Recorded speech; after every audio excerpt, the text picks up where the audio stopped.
জানো তো, আজকে না ব্লাড টেস্ট করতে যাওয়ার কথা ছিল, কিন্তু ডিউটি থেকে আসতে এত লেট হয়ে গেল আর এত ক্লান্ত হয়ে গেছি যে আর সম্ভব হলো না।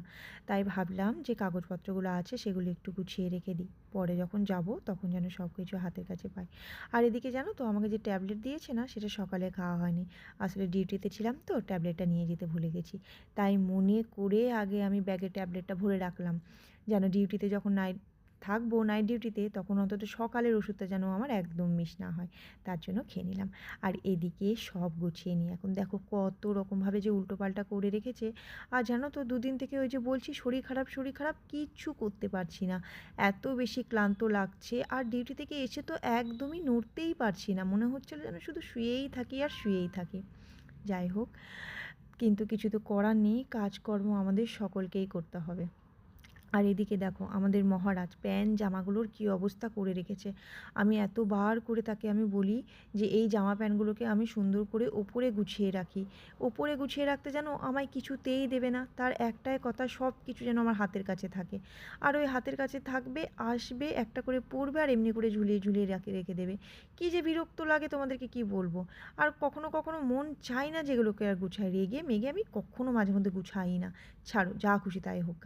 তবে মাঝে মধ্যে না চোখেও লাগে খুব, আর নিজেকেও একটা বিরক্ত লাগে, তাই ভাবলাম আজকে গুছিয়েই নিই। আর এইদিকে টেবিলটার অবস্থা দেখো, এসেছিলাম ডিউটি থেকে এসে একটু পাস্তা রান্না করেছিলাম, আর সেই যে পাস্তাগুলোকে খেয়ে আমি না একটুখানি শুয়ে পড়েছি। আর এই দেখো এই অবস্থা। চলো এগুলো গুছিয়ে নিয়েছি, আর এদিকে গুছিয়ে নিতে নিতে হঠাৎ করে দেখি ঝুমঝুম ঝুমঝুম করে, ও মা, বাইরে বৃষ্টি পড়ছে। আর কি যে বৃষ্টিতে ভিজতে ইচ্ছে করছে তোমাদেরকে আমি কি বলবো। যাই হোক, ছাড়ো, বৃষ্টিতে ভেজা তো যাবে না। এমনি শরীরটা খারাপ, নয় তো আবার আরও বেশি বেশি করে শরীর খারাপ হয়ে যাবে। আসলে এখনও পর্যন্ত গোয়াতে বৃষ্টিই থামছে না। এই কিছুদিন আগে দীপাবলি গেল, আরও কিছু কিছু গেল, বৃষ্টি হয়েই যাচ্ছে হয়েই যাচ্ছে।